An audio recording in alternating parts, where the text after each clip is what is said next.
Colombia university, আপনার নাম শুনেছেন, আমেরিকার মেডিকেল ইউনিভার্সিটি, টপ 90 সেইখানকার এক রিটায়ার্ড প্রেসিডেন্ট, তাকে জিজ্ঞেস করা হয়েছিল, আপনি দীর্ঘ সময় ধরে ইউনিভার্সিটিতে শিক্ষা প্রেসিডেন্ট করেছেন, আপনার সময় অনেক অর্জন ইউনিভার্সিটি, আপনার কোনো আক্ষেপ আছে কিনা, আপনার অতৃপ্তি আছে, অপ্রাপ্তি আছে কিনা, সাংবাদিকরা প্রশ্ন করেছে।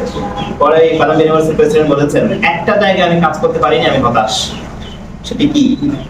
বলে আমরা শিক্ষার্থীদেরকে শিক্ষা দিয়েছি, তাদেরকে গ্রাজুয়েট বানিয়েছি, কিন্তু আমরা শিক্ষার্থীদেরকে এথিক্স শেখাতে পারি। এর পরের বাক্যটা ছিল আরো ভয়াবহ। পারিনি কেন? কারণ যারা এথিক্স শেখাবে, যে শিক্ষক, সেই শিক্ষকদের মধ্যে এথিক্সের চর্চা ছিল না। বিশেষ করে ইউনিভার্সিটিগুলোর কথা হচ্ছে এরকম। তার মানে হচ্ছে একজন শিক্ষক যদি এথিক্যাল না হন, তিনি স্টুডেন্টকে এথিক্স শেখাতে পারবেন না, খুব স্বাভাবিক।